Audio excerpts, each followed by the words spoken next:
Olá, eu me chamo Alessandro Mazzola, sou físico médico e vou falar para vocês um pouco sobre eddy currents, correntes parasitas ou correntes de Foucault, um tema que é importante que a gente conheça para a parte de física da ressonância, tem reflexos na qualidade da imagem e também na segurança.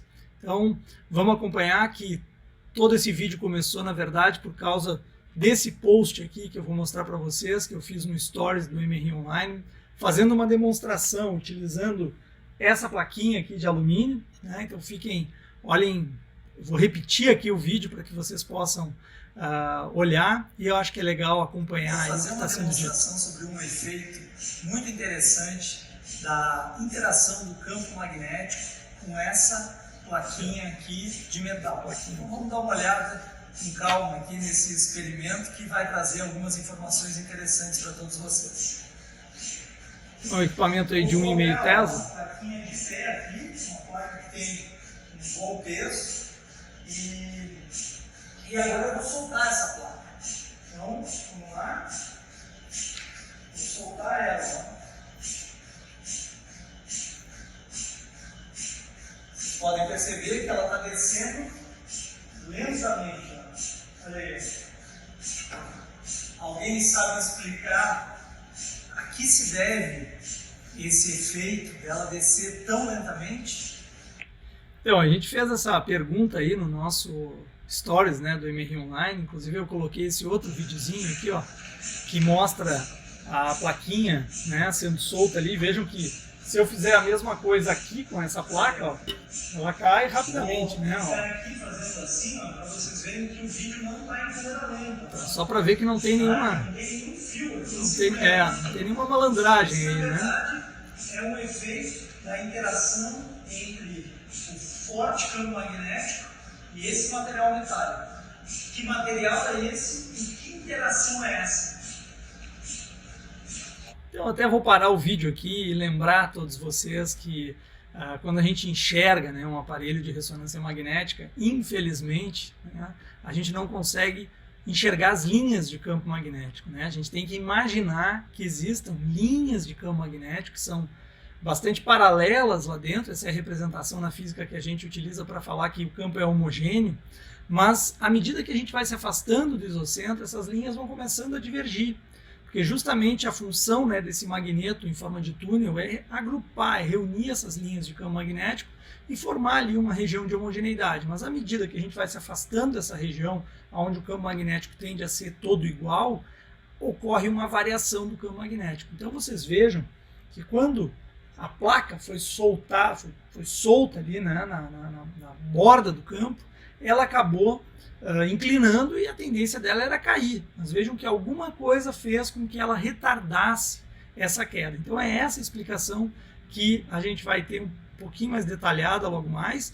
E claro, lá no Stories eu acabei colocando também um vídeo explicando. Vamos assistir esse vídeo. Bom, então a resposta para o desafio é que esse material aqui é alumínio. O alumínio é um metal, mas ele é um metal não ferromagnético, então ele pode ser levado com segurança para dentro da sala de exames. E o que acontece ali... Opa, primeiro vou parar e vou fazer uma observação aí, né? Porque muitas pessoas pensam que metal não pode entrar na sala de ressonância porque é um risco à segurança em ressonância. Não, então vejam bem, existem metais e metais, né? Tem metais que vão oferecer risco, principalmente os metais ferromagnéticos. Então o material ferromagnético vai ser fortemente atraído pelo campo magnético. O alumínio não é um material ferromagnético, né? Agora, eu tenho que tomar cuidado com outros metais, principalmente se estão implantados no corpo do paciente ou estão em contato com a pele do paciente, porque eles também são condutores de energia elétrica, de eletricidade. Então a gente precisa tomar alguns cuidados. Então vamos continuar ouvindo o vídeo e daqui a pouquinho eu vou explicar algumas coisas mais sobre isso. É que quando a gente varia, né, essa placa se movimenta em relação às linhas do campo magnético na boca do gantry, vai acontecer a formação de correntes elétricas na superfície dessa placa, que são as correntes parasitas, ou eddy currents, também conhecidas por esse nome em inglês, que são correntes que vão se formar pela variação do campo magnético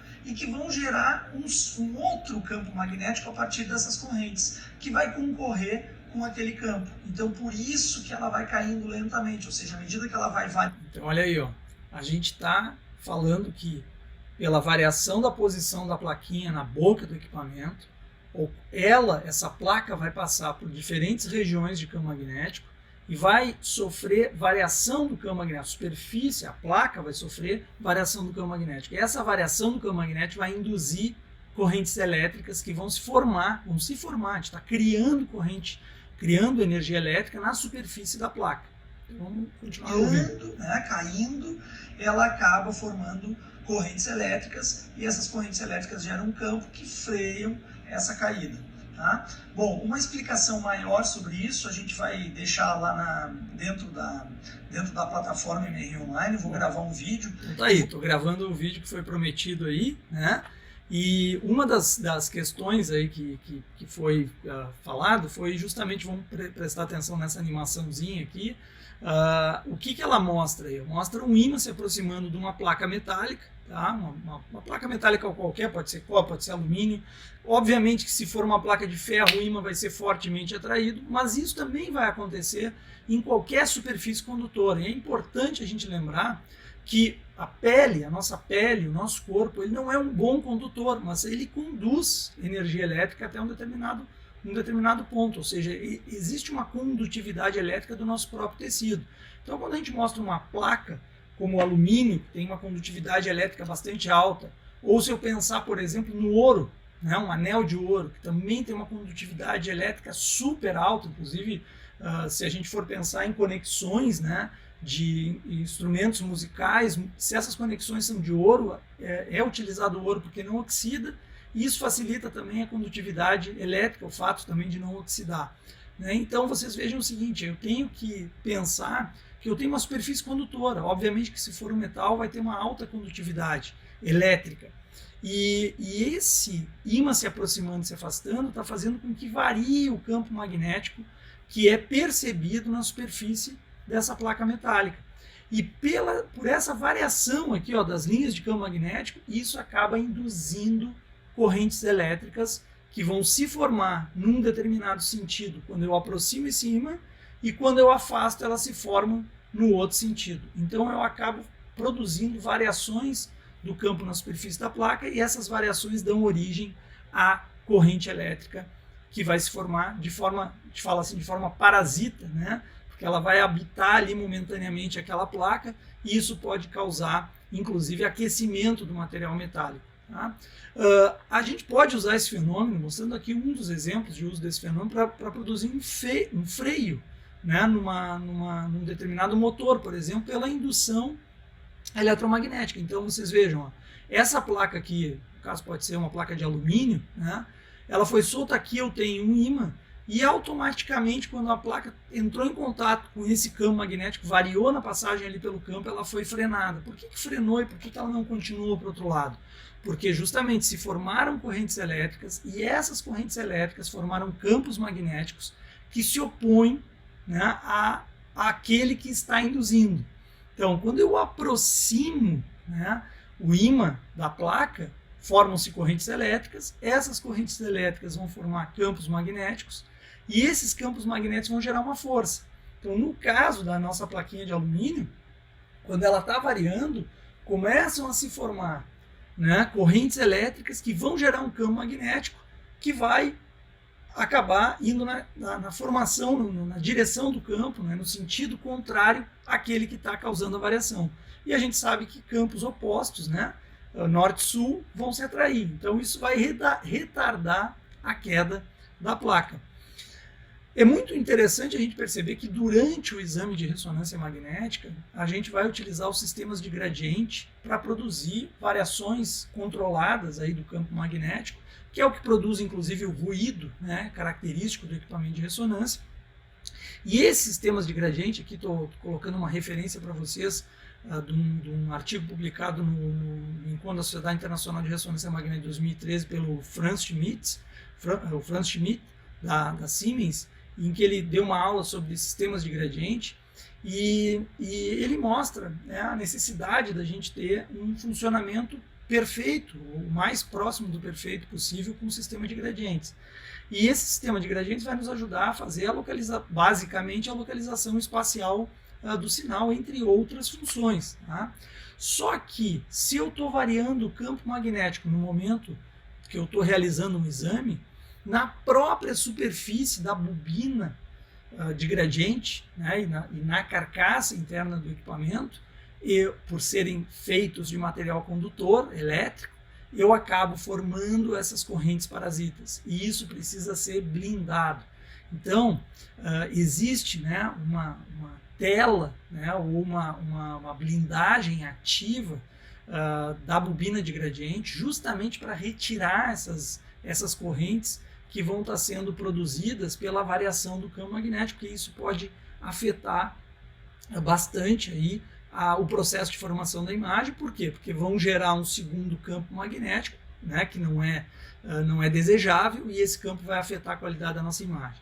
Isso foi o que foi visto lá em final da década de 1980, né, após a publicação dos primeiros trabalhos mostrando o uso do fenômeno da ressonância magnética nuclear para a produção das imagens médicas, e isso foi mostrado lá pelo Peter Mansfield.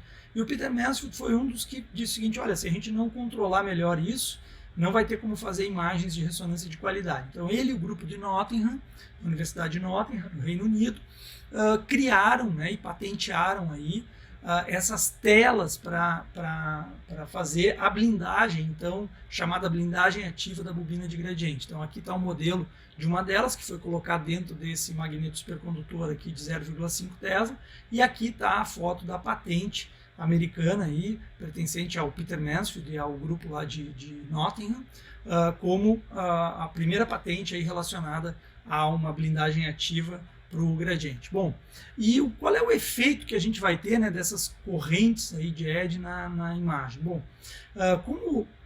o que eu desejo, né, para a subida do meu gradiente campo magnético é isso aqui, e o que acontece, na verdade, é isso aqui.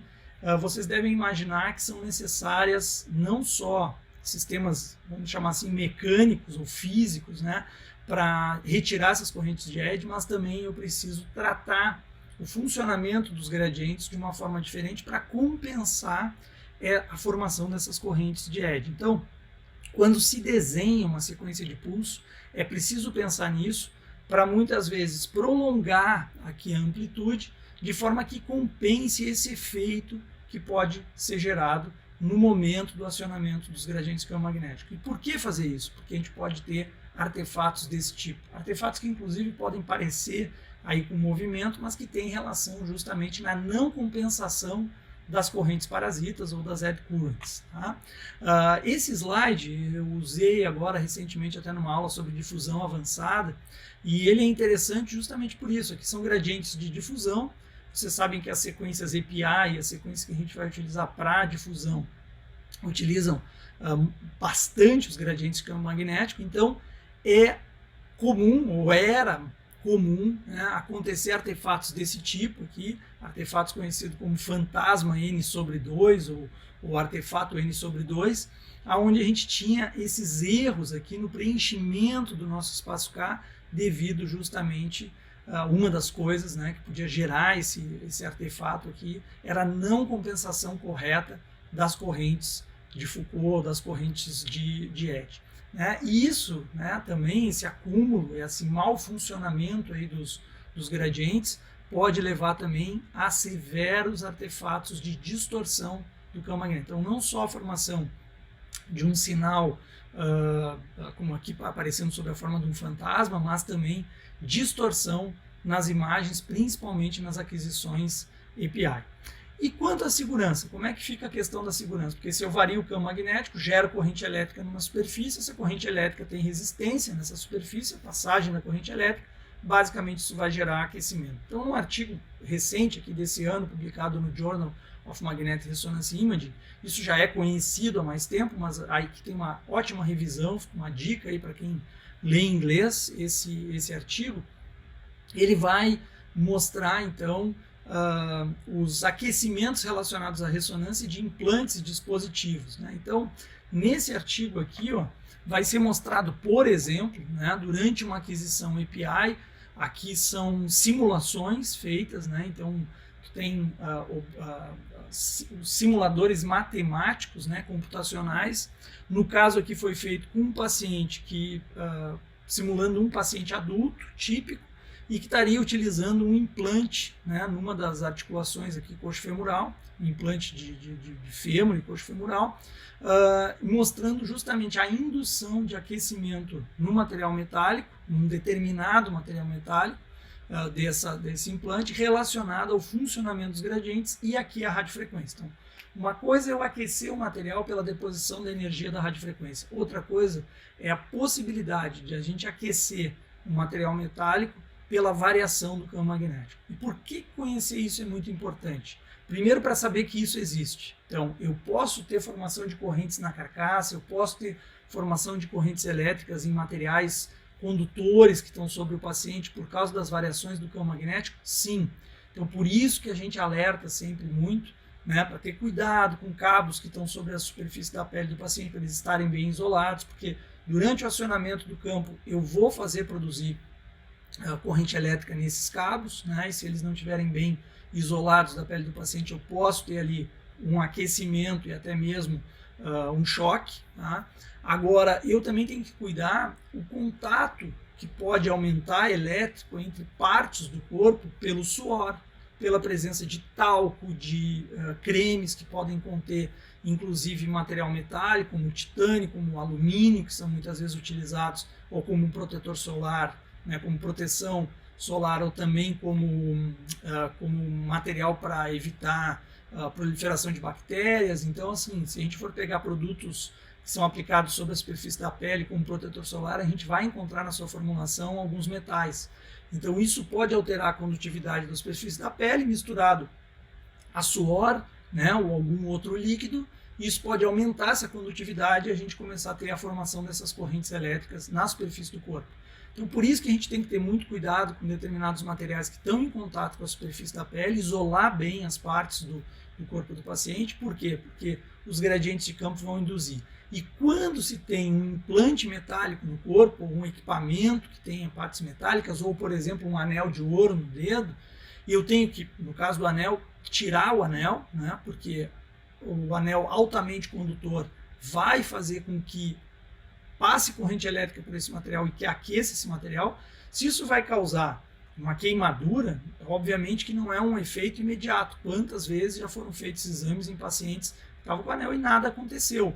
Mas a gente tem que evitar a possibilidade disso acontecer ou a possibilidade disso estar associado, né, a algum outro fator que pode levar sim a um acidente. Então, a gente tem que tomar esse cuidado com esses materiais e o principal cuidado é saber que material esse paciente está utilizando no seu corpo e ver se esse material está classificado como seguro, não seguro, que daí não pode fazer, ou se ele é condicional. O que significa um material que é condicional? É um material que a gente tem que seguir as condições estabelecidas pelo fabricante, porque passaram por testes e por simulações desse tipo, para ver os níveis de aquecimento. Por exemplo, aqui, ó, no caso de uma aquisição API, chegou a variações aí, ó, de 3,5 graus Celsius, ou seja, acima do permitido. Tá? Então, dependendo, isso aqui foi um exemplo dado pelos autores para mostrar que o aquecimento pode sim acontecer, principalmente em determinadas regiões, e que isso pode ser, inclusive, esse aquecimento comparável a um nível elevado de SAR, né, que a gente muitas vezes se preocupa muito com o SAR e não se preocupa com o aquecimento induzido pelo funcionamento dos gradientes de campo magnético.